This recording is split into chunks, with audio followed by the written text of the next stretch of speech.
Happy to be joined now by the commissioner of the NHL. A couple of clicks for the commish. Let's go. Everybody on their best behavior, eh, Wayne? Yeah, thanks. We're not worried about Wayne. You do realize we call it the bet phone now. We don't call it the bat phone. Whenever it gets a little bit out of line, it's uh-oh, the red light's coming on. And then I run the other way. Yeah. I have his number, and I know where he is at all times. He's part of the emoji gang. He loves the emojis. A little fun fact for you people at home. Shh. All right. Don't tell my secret. All right. Sorry, Gary. Back in the corner, Briz. Okay. Well, LOL. Listen, we're back here in Florida. That's now 6 straight finals involving a team in Florida. 3 of the 4 Final Four teams, warm weather, modern hockey cities. But we also got 5 Canadian teams in the playoffs. That contrast, is that something you look at and you're like, all right, this is something different, but it's something that pleases the league? It's all about our competitive balance. And when you look at the regular season, and we had 3 teams who didn't know their playoff status till they played their last game. And year after year, the system we have enables all of our teams to be competitive. They all perform differently depending on how well they're run. But at the end of the day, our game is intense, exciting, and unpredictable.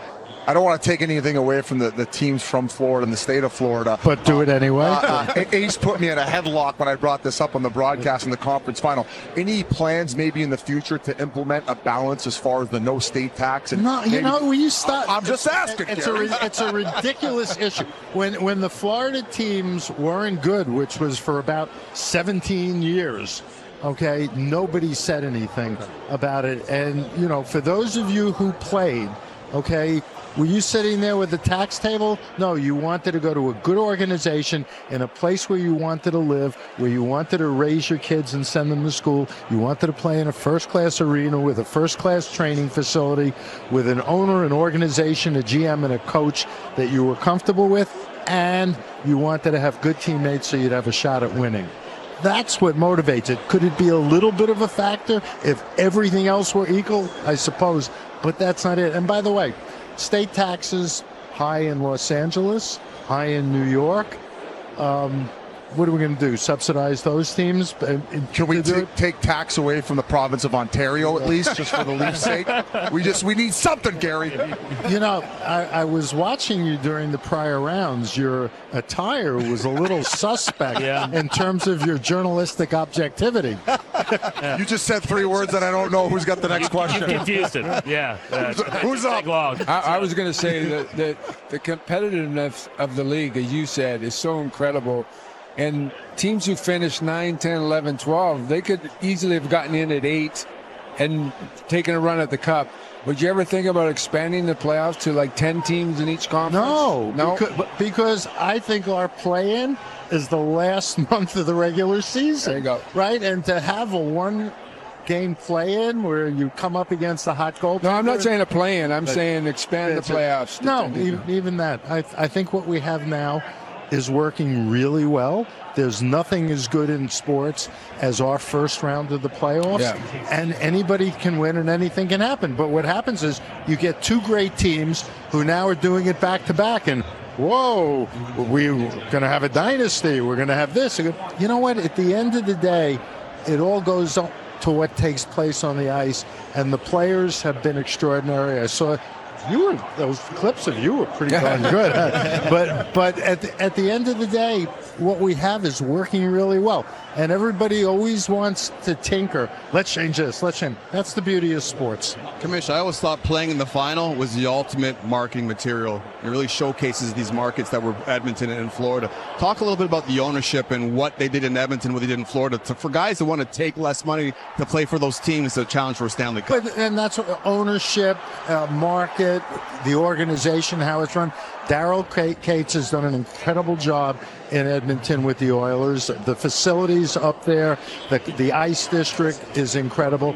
And since Vinny Viola took over this franchise, 10, 12 years ago, it's been, all about excellence. It isn't about state taxes. It actually is an insult. No, it's an insult to the Oilers and the Panthers to say that they're this good because of the taxes.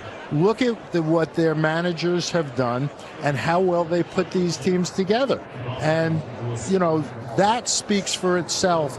And you can have all the tax breaks in the world that you want, but it comes down to the chemistry and the players that you put out there on the ice. Clip it. Put it on Twitter, folks. Clip Gary, it. how pleased are you where the game is at? I feel like hockey's gained so much momentum throughout this season, especially with the Four Nations and just incredible play. As a league, how pleased are you? Actually, as a fan, well, let's go back to Game 7 last year. I mean, we did unbelievable numbers in terms of viewership. It captured the imagination. The Oilers coming back from down 0-3, losing as close as they did, by 1 goal. And then we come through a season. We opened in Europe. We had the Four Nations, which did numbers like we did for Game 7. We then had 94,000 people in Columbus for an outdoor game. Whoever thought that was possible? Then we had the Great 8 chase. I actually sent Wayne a text a week later saying, it was over too soon. I really enjoyed sitting with you watching games, right? And, we had fun. And then we had a great race down to the wire, and the first round was great. I mean, it's playing out well. Everything we do, marketing, promotion, it has to start with the game. What takes place on the ice, the authenticity of our game, holding to its roots, and the amazing things that our players do. It's interesting. The last game, tying it up 17 seconds, double overtime. The Oilers lose, but what everybody's talking about was McDavid's assist. It wasn't even a goal for him. I mean, that's what's great about the game. That's what transcends sports and captures the imagination. All right, I was going to pitch on more changes, but I don't want you to dunk on me. Like you did these two guys. Can we get a body bag for I'll take the shrapnel. Don't worry, Leo. I got it.